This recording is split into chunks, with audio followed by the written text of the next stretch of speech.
And Cheri, I don't know if you'll be able to see, but now you can actually share it. Okay, you want me to go to my LinkedIn and share it? Yeah, and Jason, if you're inclined, you could do the same thing too. So if you guys both go to my page on LinkedIn. Hey, everybody joining in. We'll be with you in a moment. We are just getting started here. So if you go activity, yeah, we are live there. Check it out. But now you can actually share. Yeah, look at that. Right, and you can simply hit the share button, and it'll go to your page.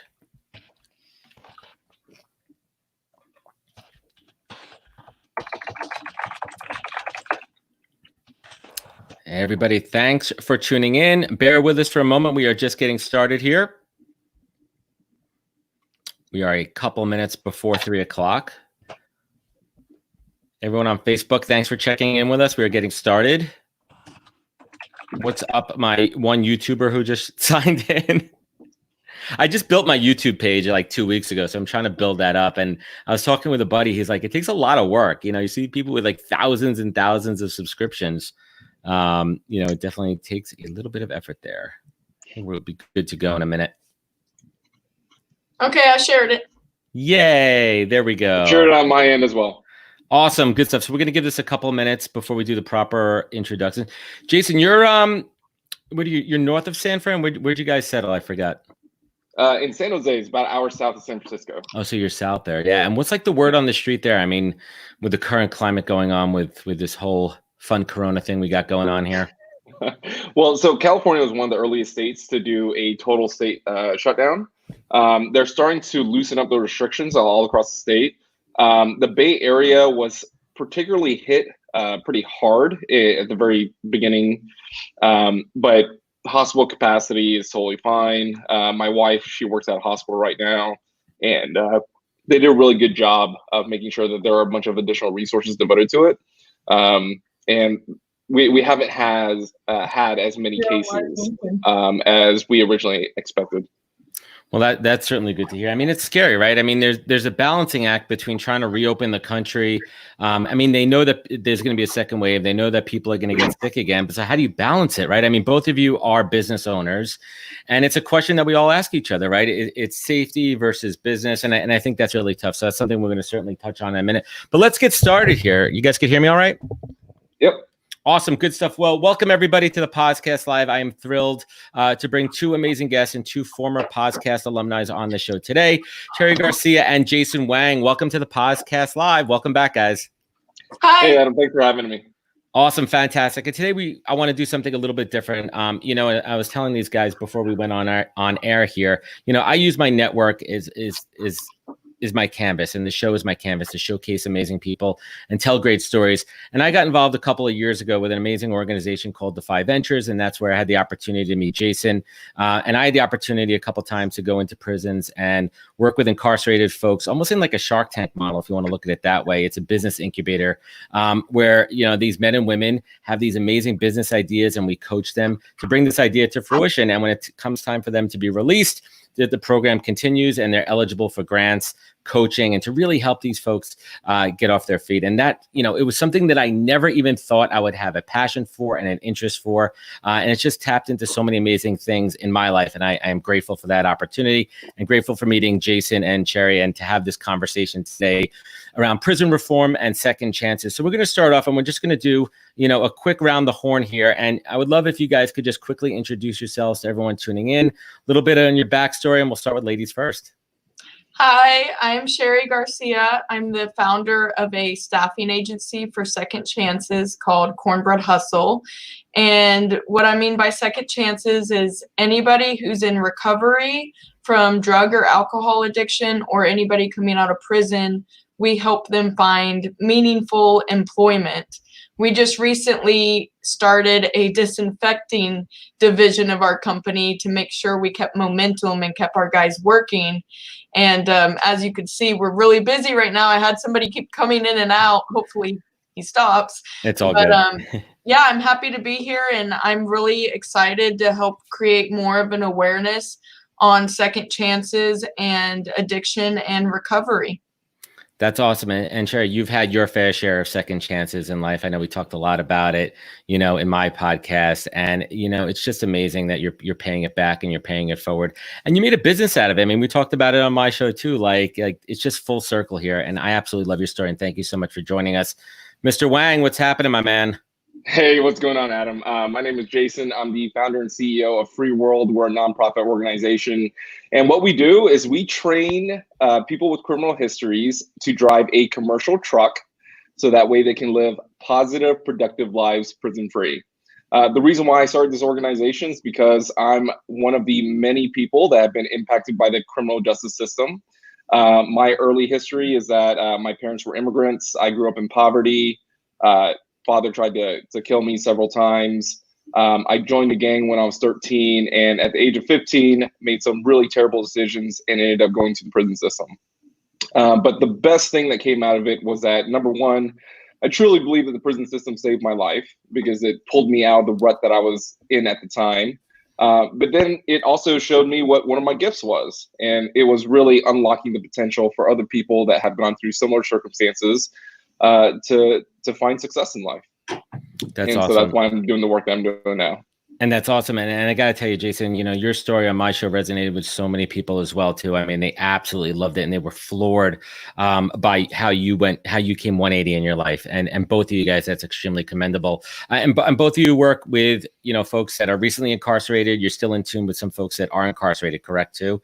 So you guys have your finger on the pulse somewhat of what's happening, inside the system. And especially now with the pandemic, I feel just from what I'm hearing on the surface level, what I'm hearing in the news, too, or what I'm not hearing in the news, more importantly, is how they're taking care of folks in the prison system, because it's a tight-knit population. Everyone's on top of each other, and the virus is breeding there. What are you guys hearing, on your side? I just want to touch on that quickly.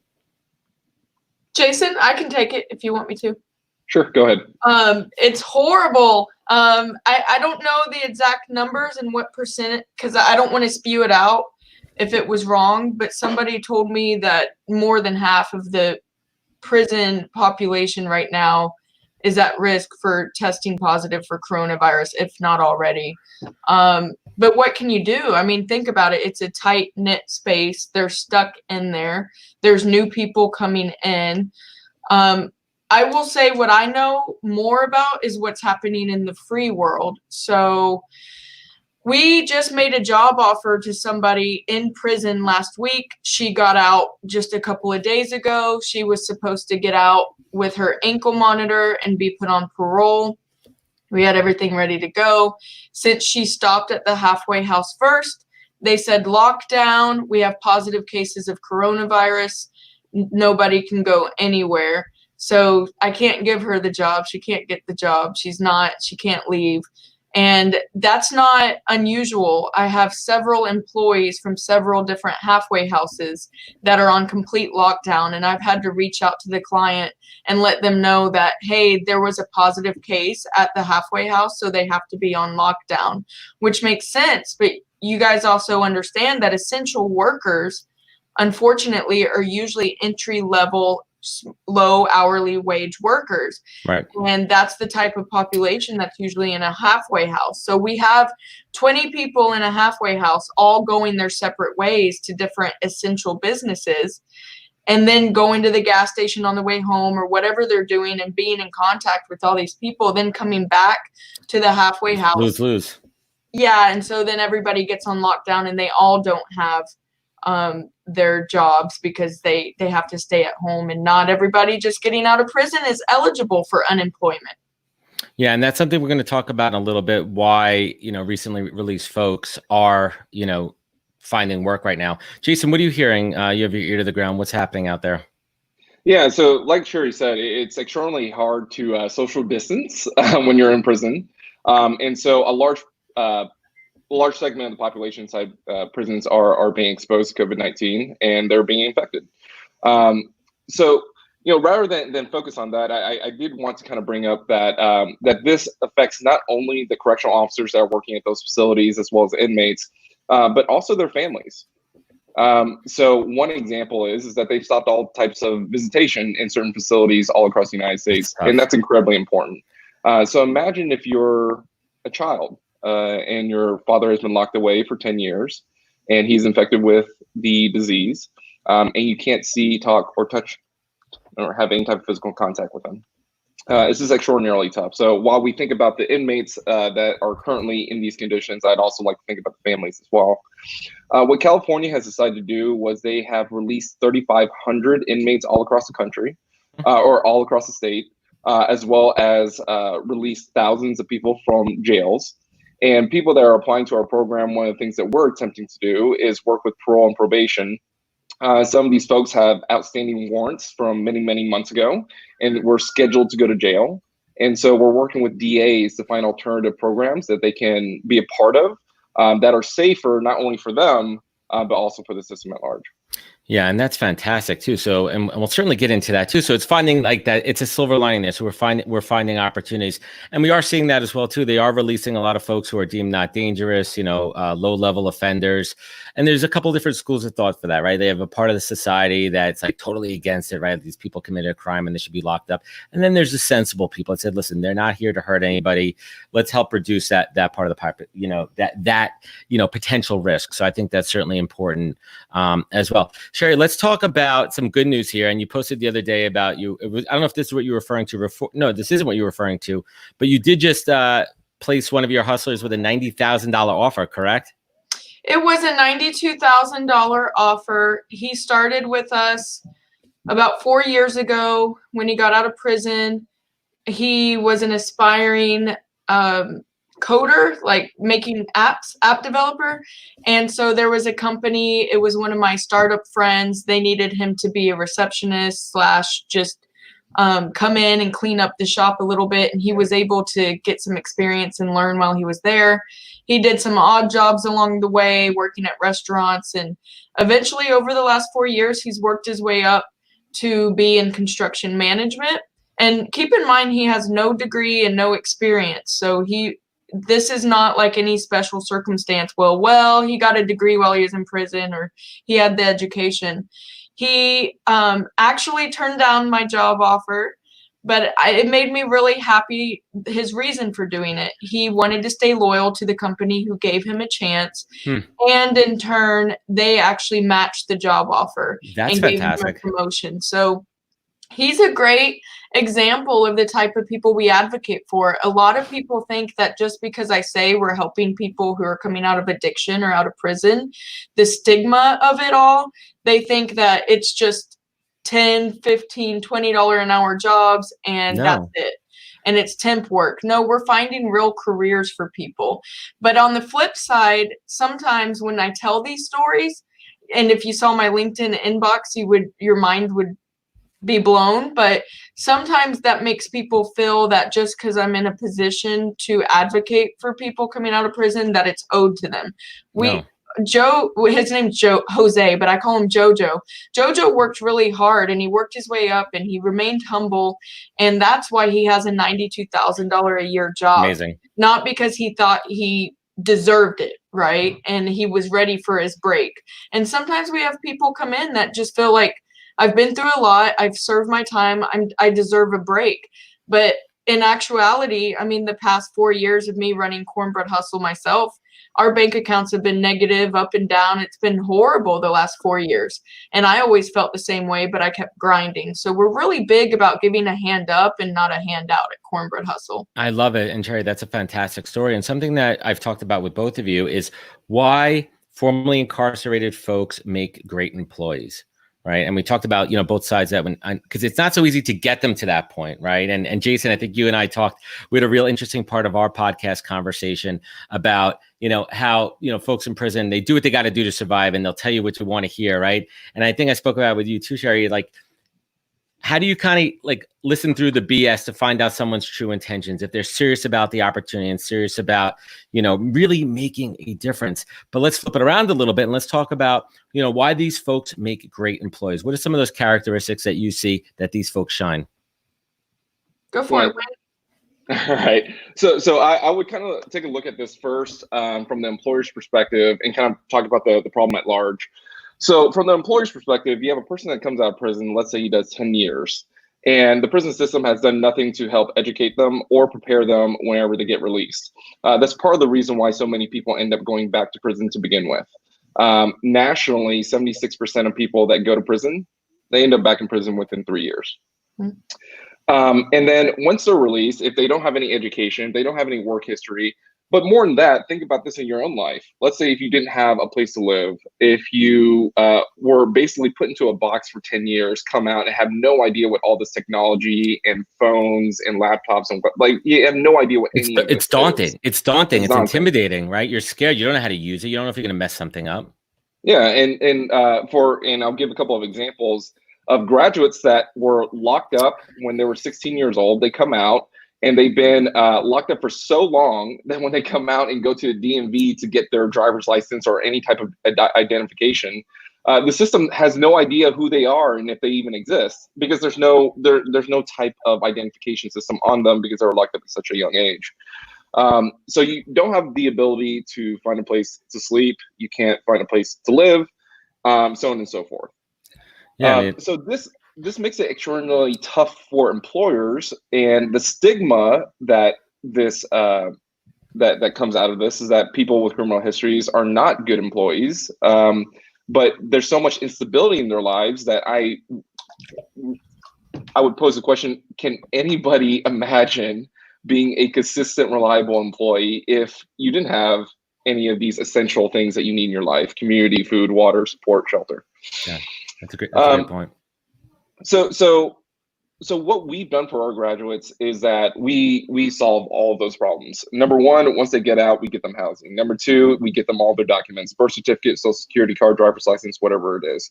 If they don't have transportation, we have a partnership with Lyft where we'll go and pick people up and take them where they need to go. We give them upfront funding, so that way they can pay for essential needs.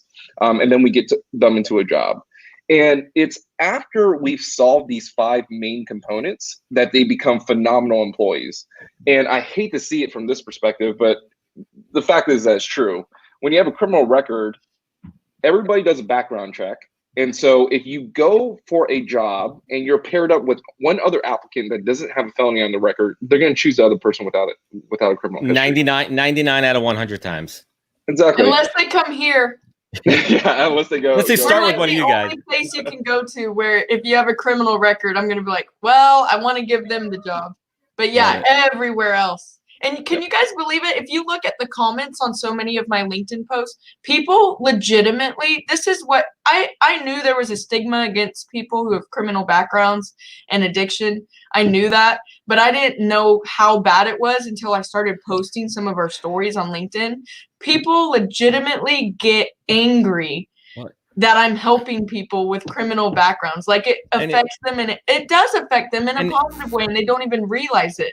Like, if I'm not helping these people, then these people are in your community that need to get food and need to pay their bills. So something bad could happen. So it jealousy, it's short-sighted.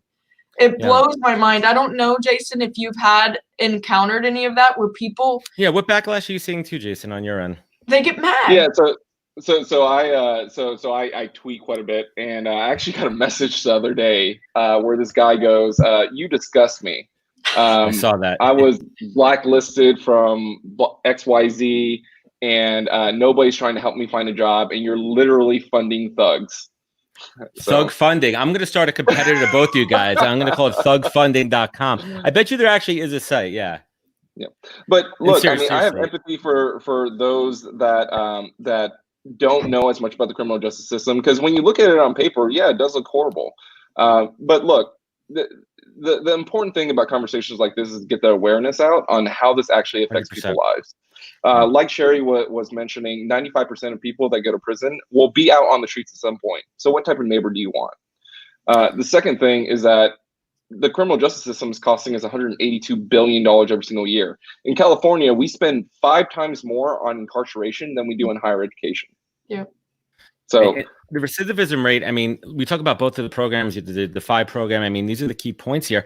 People need to understand that we're all in the community is everybody, right? And folks that are incarcerated, they were in your community before, they're going to be in your community afterwards. So what type of member do you want them to be, right? Do you want them to contribute to the community? You want them to be in the workforce and add to the tax base? Do you want them to be, good people? I mean, these are fathers, mothers, brothers, sisters. They're just like you, and they made a mistake, some worse than others. And a lot of those folks are still going to, be behind bars. But the ones that come out, a lot of these are, we talk about states too, where it could be a minor drug offense, right? But like, let's take New York State, for example, which has some of the most archaic, awful drug laws. I mean, they've done a lot of recent changes too, but some folks are locked up for BS, for relative BS, things that I've done that I didn't get locked up for, but this guy's spending, years behind bars. And then we all know the story of what happens once you're behind bars, right? And Jason, we talked about this too, how it's just a cycle of getting into worse and worse. So let's get back to positivity here. I want to my little rant too. Jay, let's talk about the trucking industry. Something that, it's an area that you specialize in. And it's kind of interesting where it went from just a assumption where this is how things get from point A to point B to now grocery clerks, truckers, FedEx, delivery guys are now heroes. Let's talk about how that dynamic has shifted and how do your folks, feel right now, from two sides. A, do they feel safe doing their job, and do they feel more purposeful? Yep. So it's I went the long way there. Sorry. That's how my brain works sometimes. Not a problem. It is definitely a change in perspective when somebody will look at somebody with a felony on the record and say, you're good for nothing. You are a taker from society. You are the worst of the worst. To seeing it now to where you're an American hero because you're risking your life to bring masks and ventilators to hospitals and food to grocery stores. Trucking is a vital part of the American economy, and we've only seen demand start to grow. So many of our graduates that go through our program, we have 100% success rate in getting them employment because trucking industries are desperate to hire drivers because nobody wants to be a truck driver. No. But it turns out it's one of the best jobs that we can offer these guys. They're in a truck that has a GPS unit, so they're tracked everywhere they go. Right. They get to see the world after being stuck in a prison cell after 11 years. It's a giant ankle bracelet. But not only that, but on average, our guys are earning $57,000 their first year, $70,000 the second year. That's great income, right? Yeah.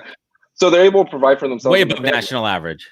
Yep. And not only that, but 3 of our graduates have also gone to start up their own owner-operator companies. And so one of my guys is grossing over $250,000 as a trucking company. That's and so we talk about all these characteristics: loyalty, hardworking, ingenuity, passion, and all these things come out of their time behind bars. And those that embrace it, like one of my closest folks coming out of the Defy program is Vincent Bragg, right? This guy literally created an ad agency behind bars, took it out, and now he's employing like 200 people. Yeah. I mean, it's absolutely incredible. Cheri, I want to talk a little bit about you were kind of alluding to it before, the unemployment piece as well. Can you kind of elaborate a bit, why folks coming out are not eligible for unemployment and why they're more desirable to employees looking for work? Yeah, and I talked to the Workforce Commission today. It's just to verify that they're not eligible for unemployment. And Jason, maybe you can help me with this, but it's based off your work history. So if you've been in prison the past 10 years, you don't really have much work history. So we have come into we have an interesting position at Cornbread Hustle. Not only do we have a disinfecting company now, so we're getting calls from billion-dollar publicly traded companies that are freaking out because they have a positive coronavirus case. So we get to see how they operate.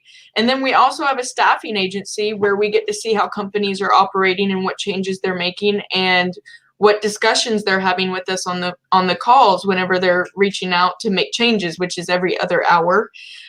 So one of the things that we thought were interesting is these clients, now that they have PPP and they're wanting to hire people back, those people are saying, nah, I'm good because there's an extra $600 a week for unemployment.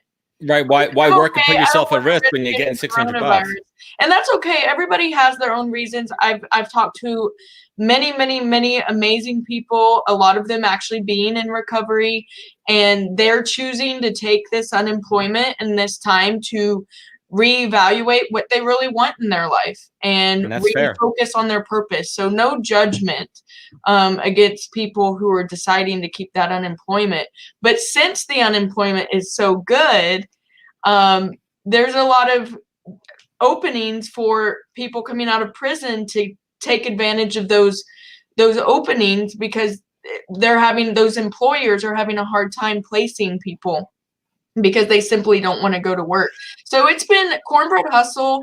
As much as I was freaked out when all this coronavirus stuff happened, we've been more lucrative and done better than we've ever done in the history of us being in business.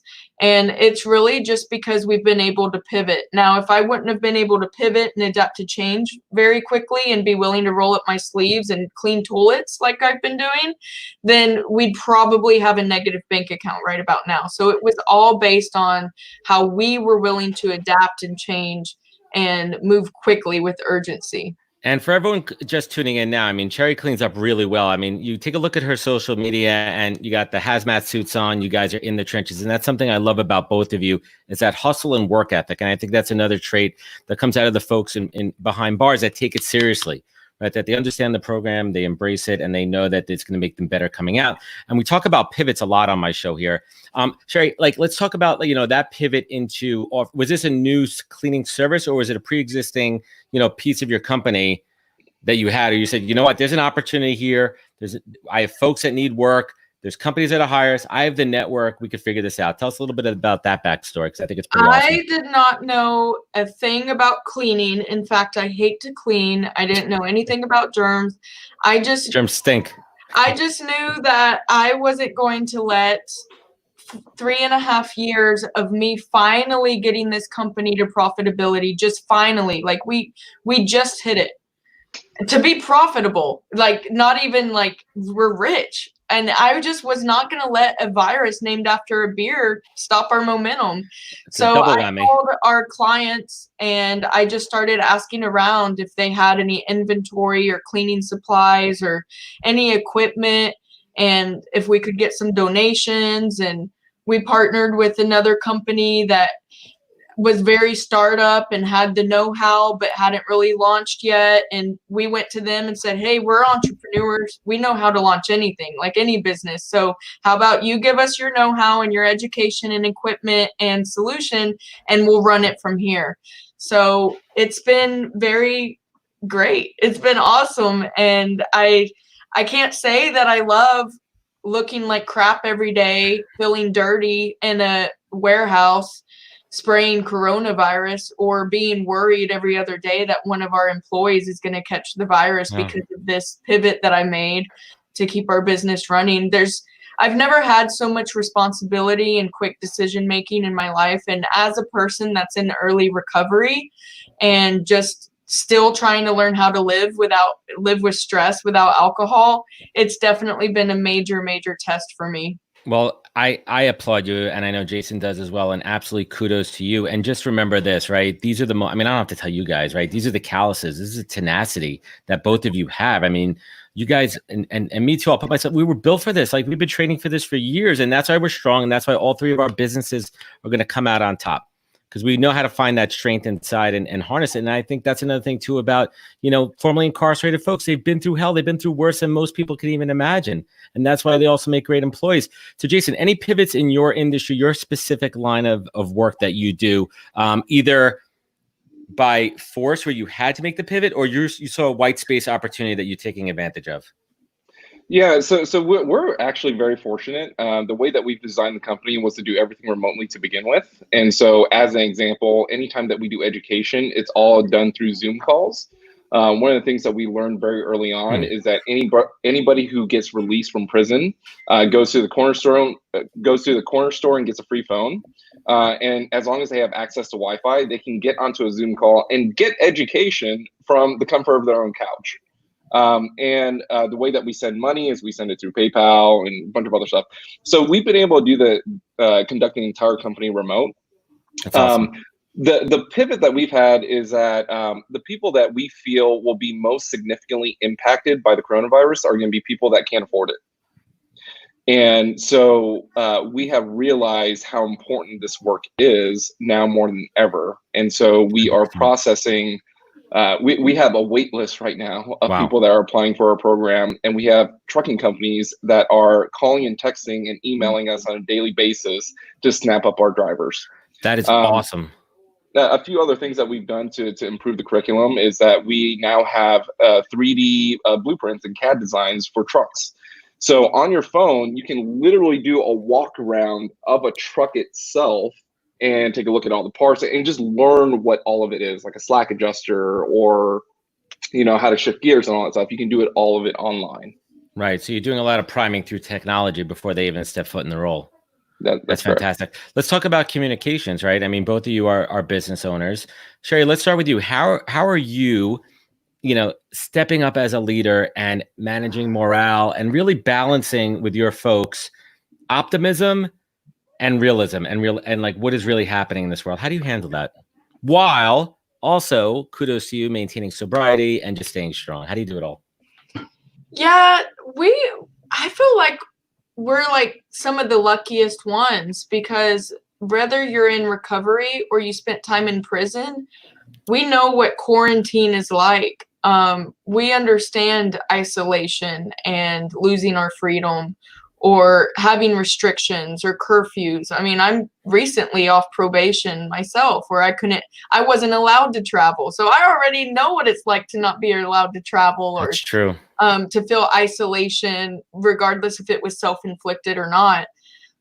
So when it comes to here's the reality of things, honestly, our organization, the type of mentality of people that we have, we almost thrive in chaos. Unfortunately, that's just how we live. That's how we were brought up. That's why we ended up the way that we were, whether either addicted or in prison. So for us, it's been, our guys like to really put on the cape and say, we got it. We're going to do the hard work. We're going to go in here in a hazmat suit. We're going to kill this coronavirus. We're going to do what it takes.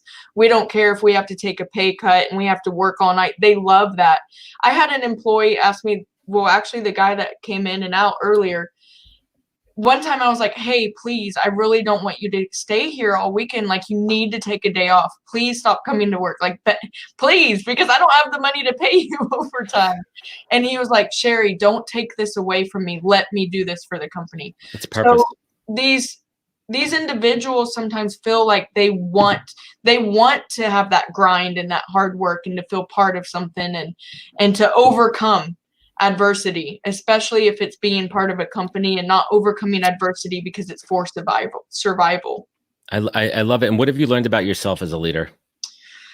Oh, I've learned that I really, really hate managing people.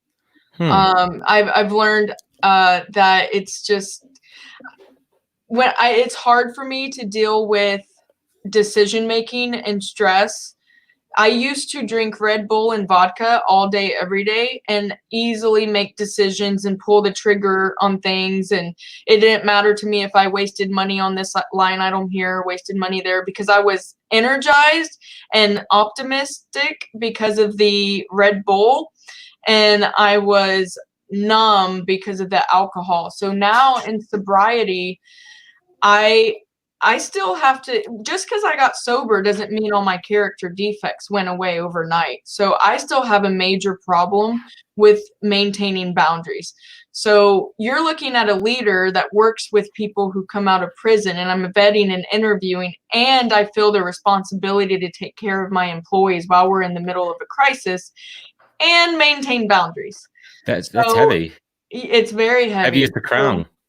And we've already had an employee get laid off because of coronavirus, not because of us, because the client told us we needed to lay him off, and he's already overdosed and died. So we have things that are that heavy that happens. We have people who are relapsing. We have people who tell us they think they have coronavirus, and then we have to reach out to the client. So every hour of my business, it's like life or death situations because of how vulnerable our population is. And I'm sure Jason can speak to that too, because if he's working with these people on getting them their license and helping them get back on their feet, he knows just as well as I know that not everybody deserves a second chance, number one. And number two, they will wear you down. And you can't pour from an empty cup. And as a leader of second chance advocate and helping others, you have to find that balance between, okay, I need to understand their position. They're only 2 weeks sober. They need this opportunity, but also looking in the client's best interest and saying, well, they're only 2 weeks sober from heroin and they're going to be operating machinery. So you have to make those logical decisions while trying to maintain not discriminating against somebody who had the same problem you did yourself. And it's just having discernment and making decisions and knowing that when you're dealing with your staff, your decisions can really impact their life, either very positively, like for Jose, our guy that got a $92,000 job offer, or negatively because you could have handled a situation differently and somebody ended up ending their life either by overdose or suicide. That's You're crazy. dealing with people who have a lot of baggage and struggles, and it takes a lot. And Jason, I'd love to hear from you because I don't have many opportunities to talk to another person that's in my field. And I was going to spin this right to Jason. Jason, Cheri, you mentioned something very interesting too, saying that you don't really enjoy, managing and leading people, and not everybody, and I learned this from Claude Silva, not everybody is meant to manage, right? You could own the company, you could give direction, you could delegate. Jason, what advice would you give Cheri here? Allow yourself some grace. I mean, it's one thing that I've learned in my position. I mean, I'd love to kind of talk to Cheri's question because I have faced that as well. That is the joy of working with this population, is that there is so much there is so much bad things that happen in the world, and it is heartbreaking, and it is incredibly difficult to lead these guys through all of this. I mean, even if it wasn't coronavirus before this hit, I have guys that get death in their family all the time. I mean, imagine working a job where you're serving 400 people on a yearly basis and growing pretty quickly. And every week, one of your students or graduates is telling you, hey, my mom died. I lost a baby. I've got $100,000 in debt due to something that happened 20 years. I mean, this is tough, man. It's incredibly tough. So I applaud you for the work that you do, and I know that it can feel very, very lonely to do this work. But to allow yourself some grace, because we're not superhuman. We can only do what we can do, and every day is another step in the right direction. Yeah, and when I say I hate managing people, I'm just really good at vision, empowerment, speaking. Like we have I'm about to meet, I don't even know how many, but I'm about to meet a bunch of our new employees today and empower them before they get out and start. They're about to go clean a huge facility. I'm great at all that, but the day-to-day heavy, hey, how do I deal, just like you said, how do I deal with this? And I owe this and this and that. I'm like, I don't know. I'm just now getting my life together too. Like, let me delegate. So now the company Cornbread Hustle has some money, and we're going to put some more leadership in place. I think what you guys are hearing from me is 4 years of doing it all by myself and finally being like, okay, like now it's getting heavier and heavier and heavier. We went from, having 30 applicants in a year to 3,000, right? More than that. Terrible. I don't even know. So it's just, there comes a point, I'm sure, in any entrepreneur's life where they're like, okay, time to, and again, I'm an alcoholic, and alcoholics are really big on control. So I have a hard time delegating, and I try to control everything and everybody. So whether it's creating an invoice or fielding a lead or getting out and cleaning the toilets, I'm involved in every piece of the business. Wow. I mean, this is something we don't talk about too. It's learning to be a leader, right? Like some people have formal training, some don't. Some people are born to lead, some people are not. Some people like to lead and some don't.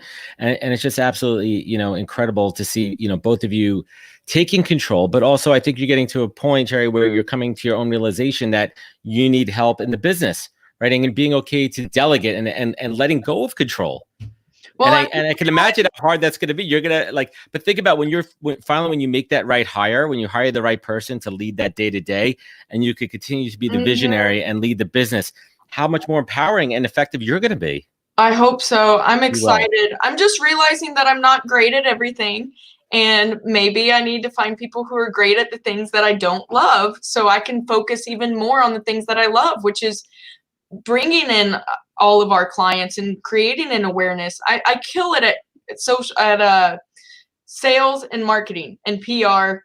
That's my thing. Community, hosting events. So I'm just ready to try to get more in a leadership role, to stay in my own lane and try to bring in a bigger team to help further this mission. Yeah, you need an ops. You need someone to head up ops you and take care of that. So I want to wrap things up here with a couple of questions that I ask a lot of the guests, and I don't recall if I asked you guys this on the show. So I'm going to start with Jason. Jason, let's see if anything changed here. What's the single best piece of advice that you ever received that you take action on every single day and now more than ever? Oh yeah, so it's definitely forgiveness. To forgive myself. Going through my life and the lives of our graduates, we've all had a ton of childhood trauma that we have never addressed, and it holds us back to this day. For example, mine is my father always telling me that I would be a good for nothing and that I wasn't ever going to do anything in my life.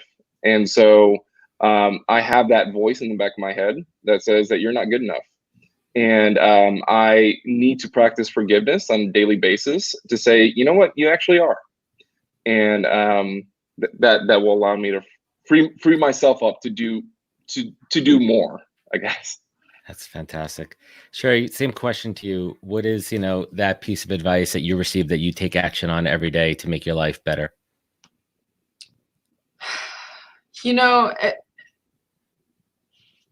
It depends. If it has to do with sobriety, I say my advice that I listen to every day is go to bed sober so I can hear the birds in the morning.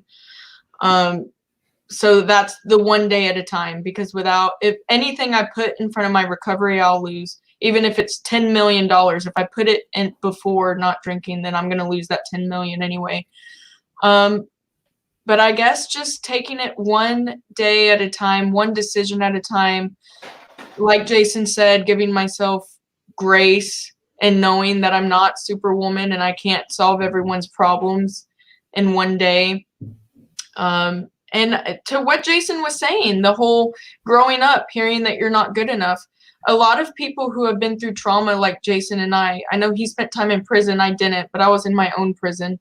And I have a lot of family issues I've never gone public about.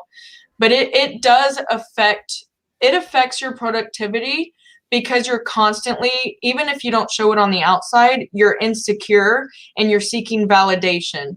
And when you continuously do that, it takes your eyes off the vision that God has for you to build the kingdom. And I guess what my advice and what I have to listen to every day is to remind myself that those little voices that come from our childhood is just the enemy trying to take us off our path and slow us down. Because every time we put thought into those things, we're slowing down on producing results. I love it. Jason, by the way, I'm in San Jose all the time, and my friend out there is a producer for NBC. Right when we get off of here, I'm gonna connect you two so they can do a story on you guys out there. Thank you so much, Cheri. I appreciate it. That's awesome. I really, I can't thank you guys enough for sharing your stories and being vulnerable and open. That's something I really appreciate. So I want to wrap it up on a positive note here. And I'd start with Jason. If you could share a personal silver lining and a professional silver lining that you've experienced over the last 8 weeks. Yeah, so I think on the professional side, silver lining is that this is for many nonprofit organizations all across the United States, or just organizations in general that serve a social need. This has caused all of us to become a lot more lean and efficient with how we deliver our services. And I think that that's important because it allows us to expand impact. I think that there is, especially when working with our population, there's kind of this thought that it has to be a very high touch model. And the truth is that it doesn't have to be. So professionally, I think that us moving toward more efficiency with delivering impact has definitely been a silver lining with all this. Personally, I think that my silver lining is an appreciation of what goes on in life. So as an example, I've been out of prison for the past 12 years. And many of the lessons and feelings I had while I was incarcerated, I've since shed off. And when you're locked up with absolutely nothing, something as simple as a bag of Doritos can mean the world to you, or just a phone call from mom. And recently, my brother-in-law with cancer went in for an operation, and it just kind of brought me back to a realization of like how I've taken things for granted since I've been out.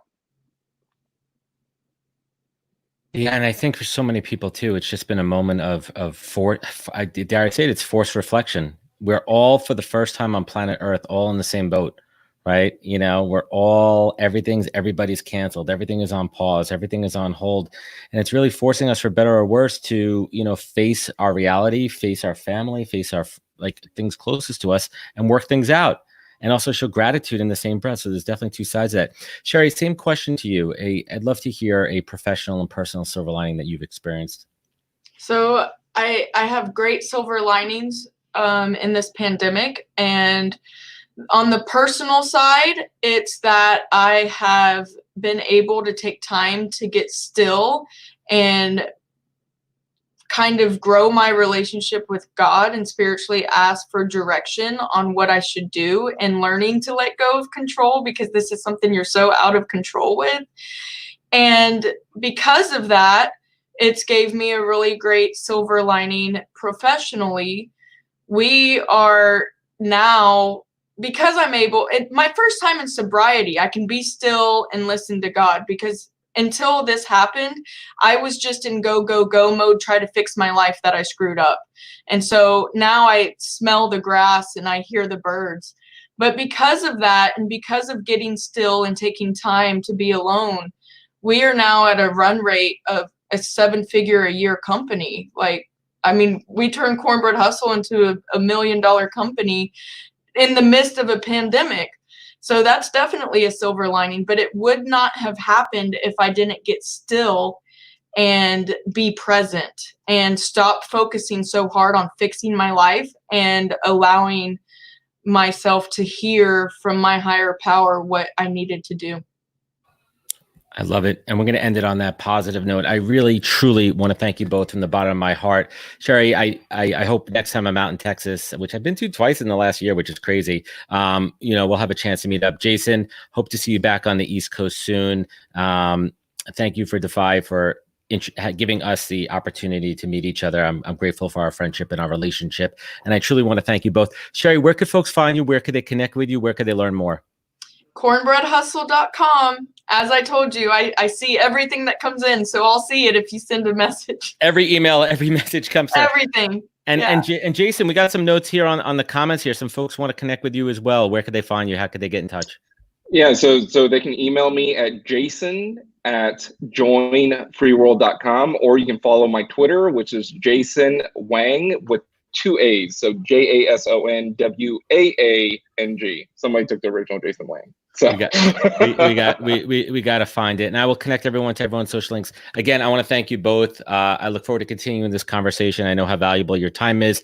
I'm so proud of both of you. I mean, what you're doing is absolutely incredible. It's a great cause in so many different ways for what you're doing. So thank you. I appreciate you both. And to everyone who's been joining us today for this conversation, I appreciate you as well joining us for a little bit of your time. I know it's valuable. Please join us tomorrow. We'll be back with Jeremy Ryan Slate. We're going to talk about podcasting, a little bit different topic here than we're doing today. So I want to thank everybody. Be good to each other. Wash your hands and take care, everybody. All right. Thank you.